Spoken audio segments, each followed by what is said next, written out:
Hello guys, it's your favorite MC Yapstar once again. Welcome to today's episode of Daily Face Off. Today, the face off is between two convicted fraudsters in Nigeria. Their conviction and arrest made headlines and it sent shockwaves throughout the country and the continent of Africa because of how prominent they were before their arrest. So today, Invictus Obi or Obi-Wan Okeke is going to be facing off with Ramon Olorunwa Abbas aka Hushpuppi, who is going to come out on top between these two convicted fraudsters. Don't jump the gun yet, I'm going to be doing justice to it. But before I proceed, kindly subscribe to my channel, switch on the notification so that you can get notified anytime I drop an interesting episode. So the face-off is between these two convicted fraudsters. They were arrested by the FBI of the United States of America and they have since been sentenced to different years in jail. Invictus was arrested. This is Invictus. He was arrested while on vacation in America, while Hushpuppi, here is he, was arrested in Dubai and flown to the United States of America to face his trial. Once upon a time, Obi made the front page of Forbes Africa as 30 under 30, and here was Hushpuppi enjoying life in the private jet while reading Forbes magazine. Today they are going to be going head to head, facing off one another, and we are going to now see who is going to come out at the top. So many people have been comparing them based on so many parameters, but today we are going to be taking a more holistic approach to the comparison. We are going to be using some key parameters to see who is going to come out at the top at the end of this battle royale. So their arrest made headlines because of how prominent they were before their arrest, like I already said. Here is the method I'm going to be using for the comparative analysis. It's going to be point based, like I normally do. We are going to be evaluating them based on 5 key parameters, and each parameter is going to be scored on a scale of 1 to 10, and at the end of the day we are going to be tallying the scores for each of them, and it is the total that we are now going to be using to declare the winner of this face-off. So here are the parameters. We are going to be using the scale of the fraud each of them committed, the global reach of the fraud, the legal consequences of the fraud, the public notoriety of each of them, and their entrepreneurial ventures. So it is holistic. I'm sure that they are not going to win in all of the categories, and that's why I made it as robust as this. So it's going to play on the strengths and weaknesses of each of them. So without wasting much of your time, let's get the show on the road. The first parameter is the scale of fraud. Who is going to come out on top? Don't rush. I'm going to be doing justice to it in a matter of seconds. So for Hushpuppi, here is a detailed breakdown of how large scale his fraud involvement was. His own was international fraud scheme. It included business email compromises, money laundering, cyber fraud, and his targets were high profile targets. He targeted banks, companies and individuals, and the losses that this victim suffered was in excess of $24 million. Can you imagine that? His operation was very sophisticated and he was operating in multiple countries from his base in Dubai.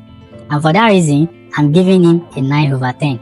So let's go to Invictus Obi.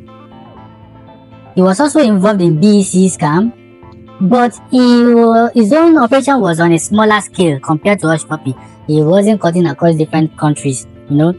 There was a report that he defrauded a single company of $11 million in the USA, but his own network was not as extensive as that of Hushpuppi. The Hushpuppi was across continents and countries. So for that reason, I'm giving Obi 7 out of 10. So let's move to the next one, global reach. Let's see how far-reaching these guys were when they were actively involved in fraud.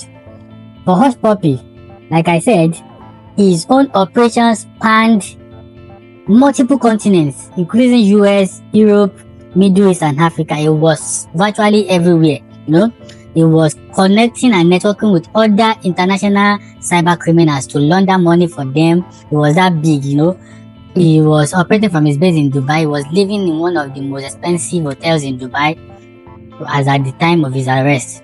So his footprint was global. And for that reason, I'm giving him a 10 because he was operating in all the major continents of the world, But for Invictus, let's see how his operation were. He was mostly focused on the US and Nigeria. His own was not cross-continental. So, although he had some international connection, but the reach, like I said, wasn't as extensive as that of Hushpuppi, as alluded by the papers that FBI released. So for that reason, he's getting a 6 out of 10. So let's move to the next one, which is the legal consequences of their action. At the end of the day, they were prosecuted by FBI and they were given lengthy jail terms. So that's what we are going to be using to see who is leading under this category. For Hushpuppi, he was sentenced to 11 years and ordered to pay 1.7 million naira in restitution to his victim. The case was highly publicized and all. So for that reason, he's getting a 6 over 10. For Obi, he was sentenced to 10, just 1 year short of that of Hush. But on the contrary, he was asked to pay back $10.7 million. And you see, Hushpuppi was told to pay back 1.7 million. But the consequence of that of Invictus was more because most of his companies were located in the US. That he was targeting companies in the US. So US had enough jurisdictions to get those money back. Although his jail sentence was a little bit shorter, but the penalty was harsher. So on that basis, I'm giving him a 9 over 10. So let's move to the next one, which is public notoriety. How notorious were they before their arrest? For Hushpuppi, it was a social media attention war. He was always in the social media flaunting his lavish lifestyle, accusations and the like. So he was the darling of the naive youth because nobody knew he was into that kind of thing. So everybody was just drawn towards him because of the way he was always flaunting. And at the point of his arrest, he had over 2 million followers on Instagram. Can you beat that? A fraudster having such influence. And for that reason, I'm giving him a 10 over 10. He was the king of social media in his prime. He used it to flaunt his wealth to give like a blow-to-blow account of all his daily activities. But for Obi, he wasn't really of the social media type. He was low profile, he was a private person. It was not until his arrest that people got to know him well. Although he was known within his circle, but when it comes to publicity, he wasn't that social media person. He was very coded, and for that reason, I'm giving him a 7. Let's move to the fifth and the final parameter, entrepreneurial ventures. For Hushpuppi, he had no legitimate entrepreneurial venture. It was just all about flaunting wealth without explanation of how he was getting those money. Nobody could place a finger on what he was doing there. He was just lavishing without any known source of income or any source of investment, was very extravagant without any investments. So for that, he's getting a 2 over 10 because he had no known business. It was just about flaunting his riches and wealth. But for Obi, he was seen as an entrepreneur, and he is the founder of Invictus Group. He also made it to Forbes Africa 30 under 30 because of his entrepreneurial activities. He had a legitimate business venture. Even though he was into fraud, he still had a solid business that was employing people and helping in reducing the unemployment rate in the country. However, the ventures were like a front for his fraudulent activities, but we still have to give him a reasonable score for at least diversifying his ventures, and for that he's getting a 6. We won't be giving it a 10 because those ventures were funded by ill-gotten wealth, so we can't give him a 10 for that. So that's why he's getting a 6, and that's about all the analysis. So now let's go to who the winner is. At the end of the day, Hushpuppi got a total of 39 out of a possible 50 points, and that's because under scale of fraud he had 9, under global reach he had 10, under legal consequences he had 8, under public notoriety he had 10, and under entrepreneurial ventures he has 2. For Invictus, he came to like 35 out of 50, and that's because he had a poor outing in some categories. On scale of fraud 4 over 7 over 10 rather. First, global reach 6 over 10, legal consequences 9, public notoriety 7, entrepreneurial ventures 6 over 10.